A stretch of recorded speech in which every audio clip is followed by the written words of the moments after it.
JN reaction में आपका स्वागत है। एक हिंदू शख्स ने डॉक्टर जाकिर नायक से सवाल किया, क्या गाय का गोश्त खाना जायज़ है?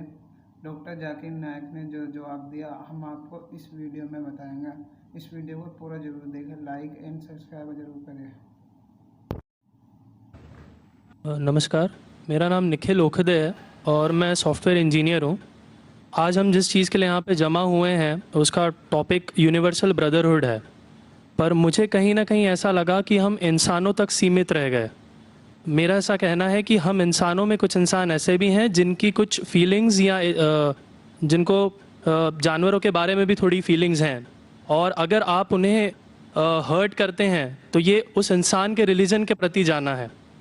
तो मेरा ये मानना है कि भगवान कुछ नहीं है, सिर्फ एक यूनिवर्सल ब्रदरहुड का माध्यम है ताकि एक भगवान को हम पूजें या इबादत करें और इसके थ्रू हम यूनाइट हो जाएं।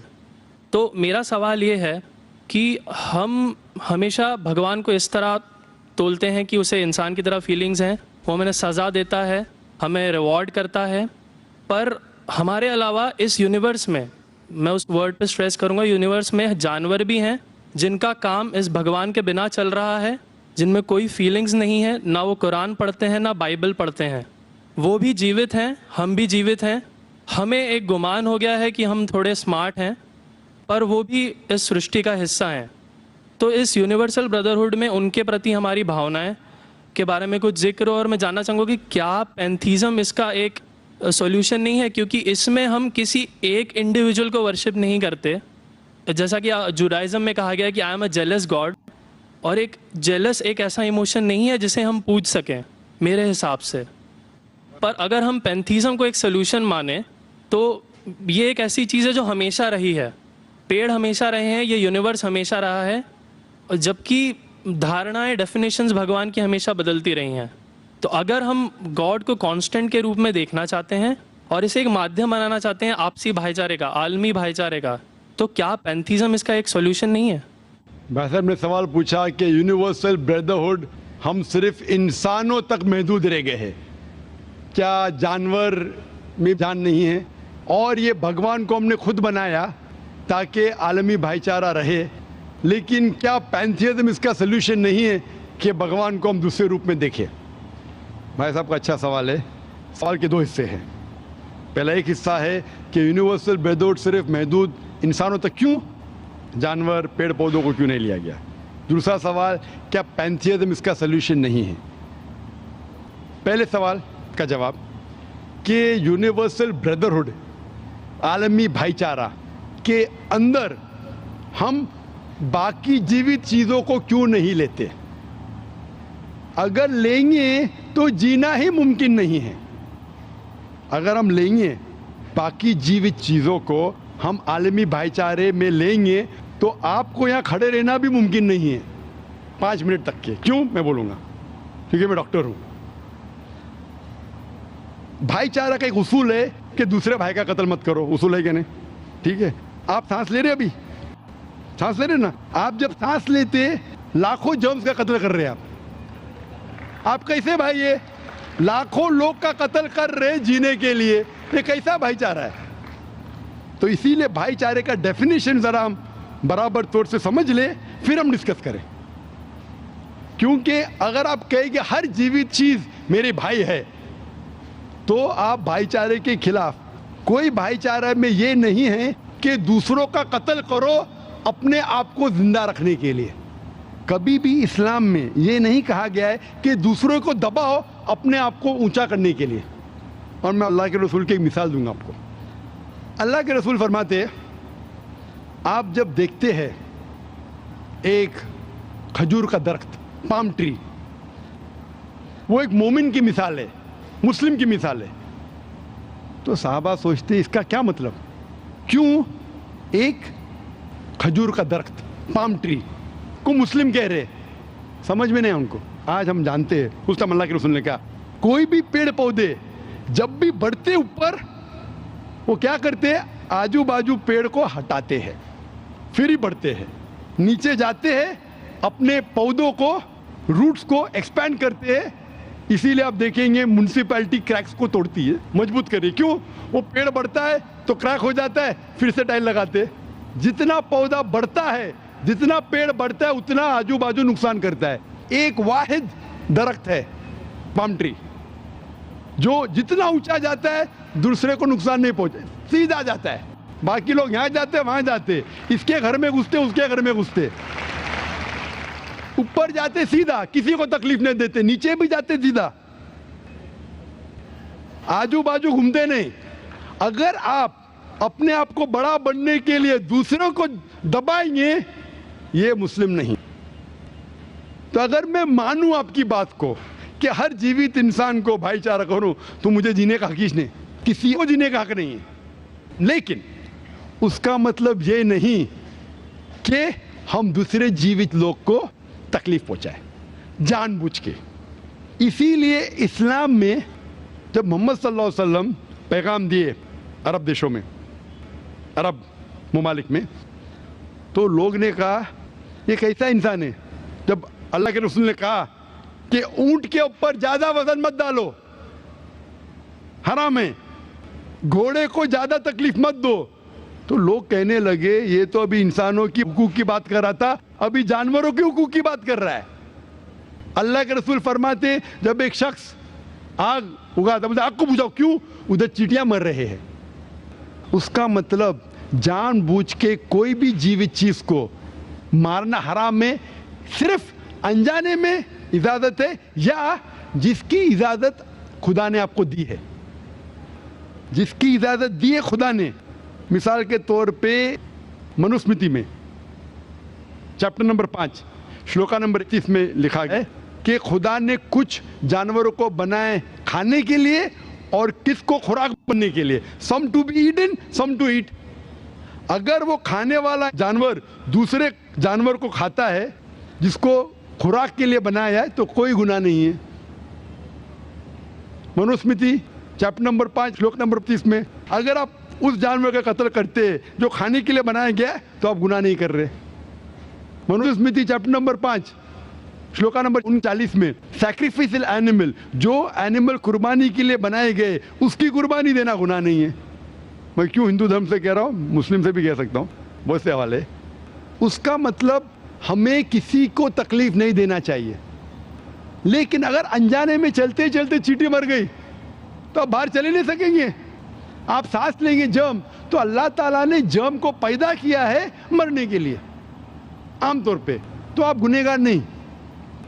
मालूम कुछ जैन लोग मास्क पहनते तो भी मरते, पानी को उबालते, उबालने से मार रहे, उबालने पानी पी के फायदा क्या?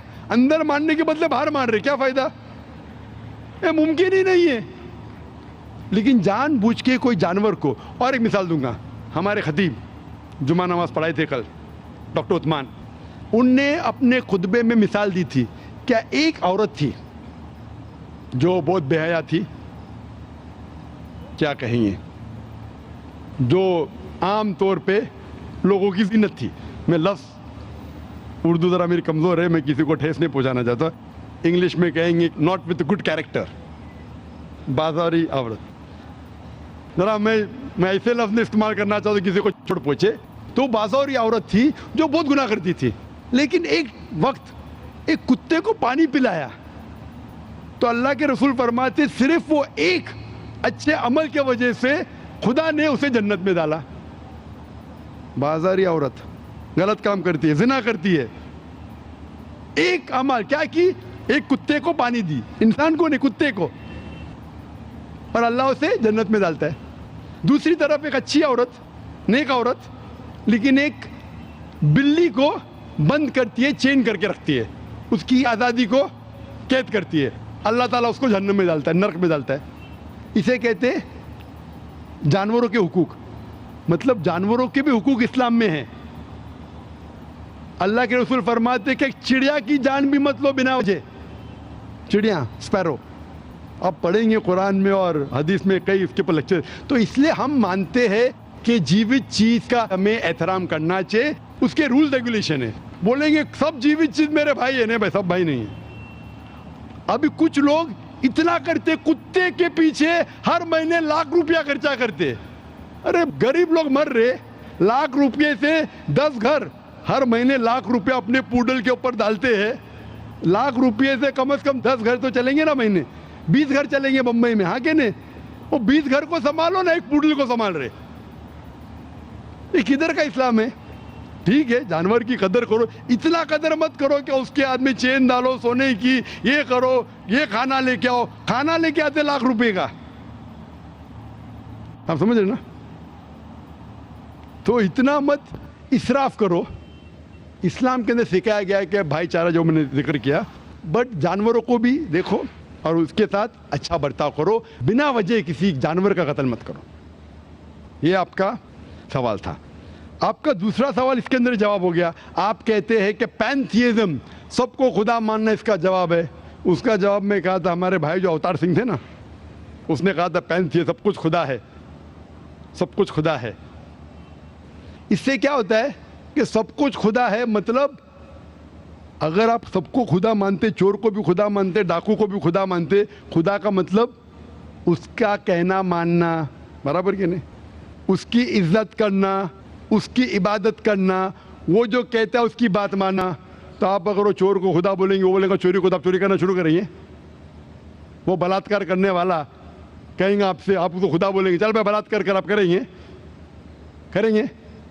तो इसी तरह ये इलॉजिकल है। खुदा एक है और सिर्फ उसकी इबादत करना चाहिए। और ये जो फिलॉसफी है, ये फिलॉसफी जो आप बोल रहे, किधर से आई? इसे कहते हैं एंथ्रोपोमॉर्फिज्म। क्या कहते हैं? एंथ्रोपोमॉर्फिज्म, मतलब गॉड ने हर चीज़ की शक्ल हासिल की। और इसके अंदर एक फिलॉसफी है कि खुदा इतना पाक, इतना नेक, वो जानता नहीं कि किस तरीके से इंसान को तकलीफ होती है। और ये एंथ्रोपोमॉर्फिज्म जो फिलॉसफी है, खुदा अलग अलग चीज़ में शामिल होते हैं। और कई मज़हब, इस्लाम के अलावा कोई मज़हब कहता है कि खुदा एक बार इंसान का रूप हासिल किया, कुछ मज़हब कहते हैं अनेक बार। और उनकी लॉजिक है कि खुदा इतना पाक, इतना नेक, इतना महान, उसे पता नहीं इंसान की तकलीफ़ क्या है, इंसान को किस चीज़ का बुरा लगता है। इतना नेक, इतने पाक, इंसान को दर्द कैसा होता है, इंसान को तकलीफ़ कैसा होती है। तो ये खुदा जो नेक और पाक है, जानने के लिए इंसान के उसूल क्या होना चाहिए, वो इंसान का रूप धारण करते हैं। ये फिलॉसफी है एंथ्रोपोमॉर्फिज्म की। ऊपर से लगता है बहुत लॉजिकल है, खुदा इतना नेक, इतना पाक, इतना दयालु, वो जानता नहीं बेचारे इंसानों की क्या तकलीफ है, क्या मजबूरी है, क्या मुश्किलात है। तो इंसान का रूप धारण किया लिखने के लिए, क्या इंसान के लिए अच्छा है बुरा है। ऊपर से देखें तो बहुत अच्छा लगता है, लेकिन तहकीक करेंगे मंतिक से तो एकदम ही गलत। मिसाल के तौर पे, अगर मैंने एक डीवीडी प्लेयर बनाया, डीवीडी प्लेयर, क्या मुझे ज़रूरी है कि मैं डीवीडी प्लेयर बनूं ये जानने के लिए डीवीडी प्लेयर के लिए क्या अच्छा है क्या बुरा है? ज़रूरी है? नहीं। मैं एक इंस्ट्रक्शन मैन्यूल लिखूंगा कि डीवीडी प्लेयर को प्ले करने के लिए डीवीडी डालो, प्ले का बटन दबाओ, स्किप करने का स्किप का बटन दबाओ, स्टॉप करने का स्टॉप का बटन दबाओ। पानी में मत डालो, खराब हो जाएगा, ऊपर से मत फेंको, खराब हो जाएगा। मुझे डीवीडी प्लेयर बनने की ज़रूरत नहीं। इसी तरीके से खुदा हमारा खालिक है, हमारा बनाने वाला है, हमारा पैदा करने वाला है, उसको इंसान बनने की ज़रूरत ही नहीं। वो क्या करता है? इंस्ट्रक्शन मैन्यूल लिखता है, इंसान के लिए क्या अच्छा है क्या बुरा है, क्या खाना चाहिए क्या नहीं खाना चाहिए, कैसा इबादत करना चाहिए। और इस खुदा का आखिरी इंस्ट्रक्शन मैन्यूल है कुरान। इस ईश्वर, इस भगवान, इस अल्लाह, इस खुदा का आखिरी इंस्ट्रक्शन मैन्यूल है कुरान। इस कुरान मजीद में लिखा है आपके लिए क्या अच्छा है क्या बुरा है, किस तरीके से जानवर से अच्छा बर्ताव करना चाहिए, किस तरीके से भाईचारा बढ़ना चाहिए, किस तरीके से गरीबों की मदद करना चाहिए, सब लिखा है इसमें।